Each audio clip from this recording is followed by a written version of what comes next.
Hello, I'm Darren Magee and welcome to my Mental Health Information and Awareness channel. Now today's topic is looking at the dynamics that go on in the relationship between a narcissistic father and his son. Now if you like this video, if you find it helpful, please check out my other videos on mental health related topics and please consider subscribing to my channel. But just as a reminder, this video is for information purposes only. It is not meant as a substitute for support from a mental health professional, nor is it a tool to be used to diagnose someone. Now, just as a reminder, some of the common characteristics of narcissism include a sense of entitlement, being disagreeable, being resistant or sensitive to criticism. There is a need for admiration because of a huge sense of self-importance, and there's a lack of empathy for others. And there are different kinds of narcissism. I've made videos about this before if you want to check those out. The most common being the overt, sometimes referred to as the grandiose narcissist, or there's the covert, sometimes referred to as the vulnerable narcissist. But it's also important to remember that narcissism can be a component of another mental health condition. It can be a component of another personality disorder. It can even be a behavior present if someone, say, has an addiction. But for today, I'm going to be outlining some of the more common dynamics that typically take place between a grandiose narcissistic father and his son. So first of all, the father will demand respect, but demand respect not really fully understanding what respect is, because remember, with narcissism there's little to no respect for anyone else, so they tend to confuse respect with obedience. So the son must respect the father through obedience without question, and immediately as well. And this is often done through a very authoritarian approach to parenting. So he doesn't necessarily ask the son to do anything, he gives orders.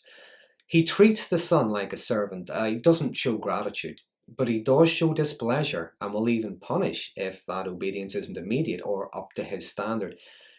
Now the thing is, if the son asks for anything, help, guidance, advice or whatever, the father will often treat him like he's a nuisance. And lacking empathy, the father won't necessarily recognize, or in some cases even care, if the son is in agony, embarrassed, frightened, even if it's pain and distress that he is causing, because in his mind, a lot of the times it's children should be seen and not heard. Big boys don't cry, and will often shame the son for feeling any kind of emotion at all, unless of course it's joy or admiration towards him. Now the outcome of this, the son not being allowed to express his feelings, is the son learns to internalize things, and what he often internalizes is a sense of guilt over believing that he is a burden. Next up, the father is an expert on everything. Those who disagree, those who happen to know more about a particular field, they are at fault. They are in error. They are wrong for not recognizing his greatness, his wisdom, and his skill. And that includes the son. He will appear confident, he will appear fearless, he will appear knowledgeable about everything. Now, as a young child, the son may not recognize him as being pompous and opinionated, but may even find this quite an admirable or heroic quality. But as he gets older, when he's trying to give his opinion or something that he knows happens to be fact, he struggles to defend his point of view or to assert a boundary or to give reason for anything, because the dad's just going to shut that down with absolute certainty. And the father doesn't necessarily have conversations with his son, doesn't really teach or instruct or encourage the child to, say, explore and learn about the world around him. He gives lectures because he is superior. Remember that overinflated sense of self. He projects that onto the son. Even well into adulthood, he will always know more. He will always know best. He will always have more wisdom, regardless of what age the son is. And typical behaviors in adulthood is the father may just turn up at the son's house someday without even announcing. He just turns up at the son's house to do some work. He decides the son's house needs done. Doesn't even inform him that he's coming. He will always know best, and the son will be in his way if he even tries to help. The son may want to go buy a car, but the dad has to decide what make, what model, has to negotiate the price because the son is incapable of doing this. Next up, and I touched on this a moment ago, the father is emotionally abusive and distant, unavailable, detached, whatever, towards the son. Abusive in the sense that he may deride, he derides any signs that he considers to be a weakness. He forgets that his son is a child, and he expects that child to behave and to think like an adult. Now, he may even set tasks for the son to perform, knowing the son will struggle with them, but not in a way for him to learn. He's almost like setting him up to fail so that he can show his superiority. He will even play power games again to show his superiority, but never really give any thought as regards the consequences or the impact that this may have on the child. And as that child grows older, there may be a lot of feelings of frustration which he is unable to express. He may even lash out at others and say temper tantrums if things aren't working out for him. And in cases where the son is treated like the golden child, and I've made videos on the roles that narcissistic parents put their kids in, golden child being one of them if you want to check those out. But when the son is treated like the golden child, he must be perfect because the dad is perfect, remember. The son is an extension, a reflection of the father, which means the son must too be perfect, must be a winner, must be able to achieve, must be successful. And an example of this that comes to mind is I remember a lot of years ago being at a kid's birthday party. All the kids were about 6 years of age, and the parents were there. They were mixing, they were chatting, talking. Kids were playing party games, eating cake and so on. And they started playing that game where they play the music, and when the music stops, everybody has to stand still. And anybody that moves is out of the game. Now, there was one little boy there. Again, he's about 6 years old, same as the rest of them. Wasn't really trying, so I'm not really sure if he got the concept of the game, but he would giggle, he would laugh, he would jump about, he would push someone else. But every time, the adult who was in charge of the game said, you're out, you have to sit down, the dad would intervene, no, he didn't know the music had stopped. Someone pushed him, or, it was unfair, or he deserves another chance because he's smaller than the rest of the kids. And on this went until there were only 2 kids left. That guy's son and this other fella. Now, the other guy's son was winning every single time. The other kid was just muppeting about, as kids do.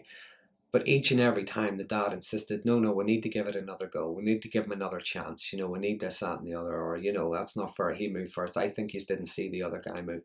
And this went on so much that the other kid's dad just said in a very exasperated way in front of everybody, for God's sake, just let him win or we'll be here all day.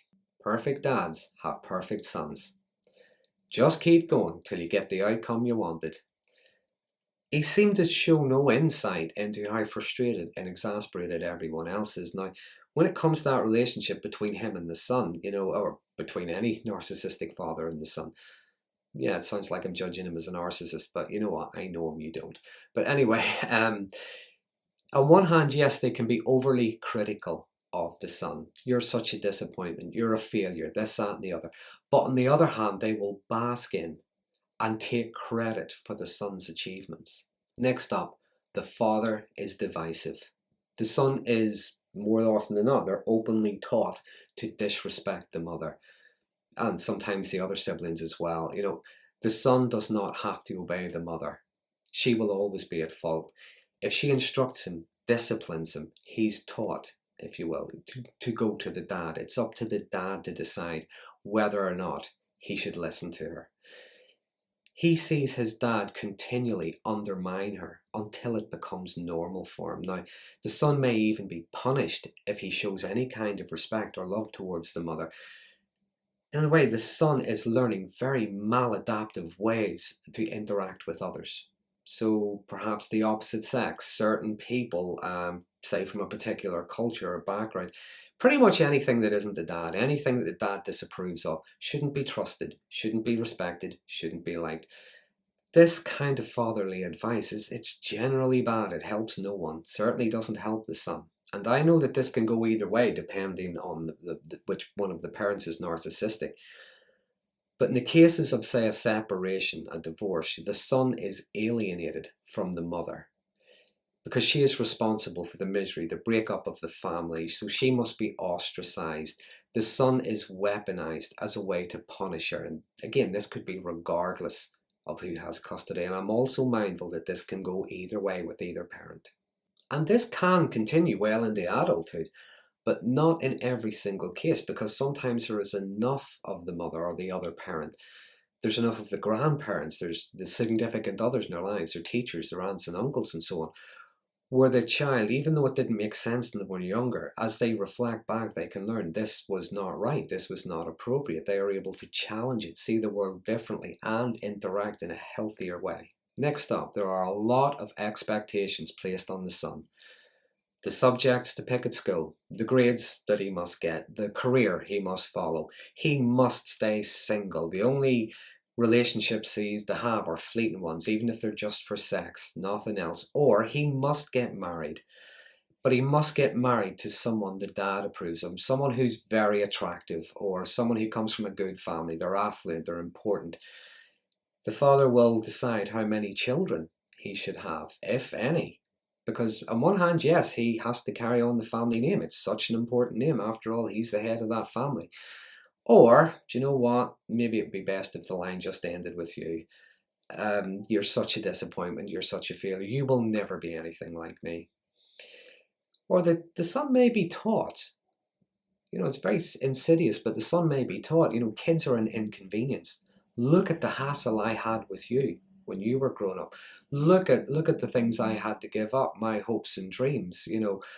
You ruined my life. Is that what you want for yourself? Look, I'm trying to help you here.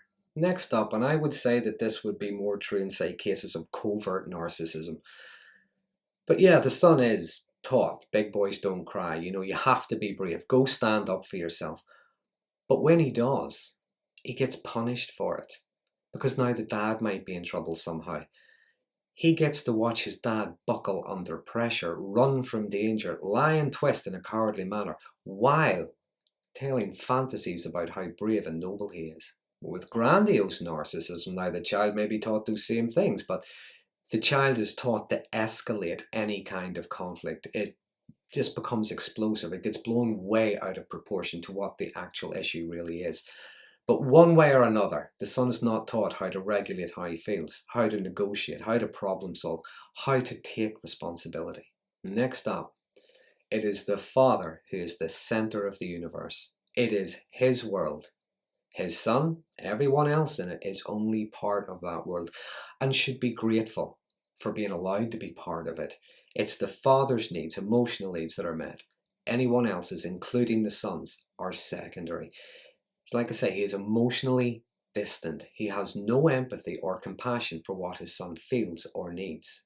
Now, if that son is in some kind of trouble, if that son's being bullied, if that son needs help at school with a particular subject or something, a bit of extra coaching or whatever, if he does intervene, it may not necessarily be in a way that sets out to improve things for the son, although that may well be the outcome. The son may get the help and support that they need. But they're done in a way that makes things better for him, in a way that makes his life easier, in a way that gives him a sense of satisfaction, that gives him a sense of control. He gets to dominate. And lastly, if another child comes along, maybe a little brother or a little sister, or there's another child in the family already that the dad takes a particular shine to, one who perhaps looks more like him or who is more talented or accomplished in a certain area, he will dump the son. The other child is now the focus. The son is abandoned. Maybe at best he'll be tolerated, and that son may try his hardest to win back some kind of attention or affection, but he never can, nor he never will. Now, unless that other child feels somehow or rejects the dad somehow, that son could spend the rest of his days feeling rejected, feeling unworthy, feeling unlovable. Now, they are just some of my thoughts on just some of the common dynamics that take place in a relationship between a narcissistic father and his son. There's many I haven't included. If there's anything you would like to share, by all means, please use the comment box below. I do like reading your comments and responding to them whenever I can. If you like this video, please consider subscribing to my channel for future updates on mental health related topics. And until next time, thanks for watching.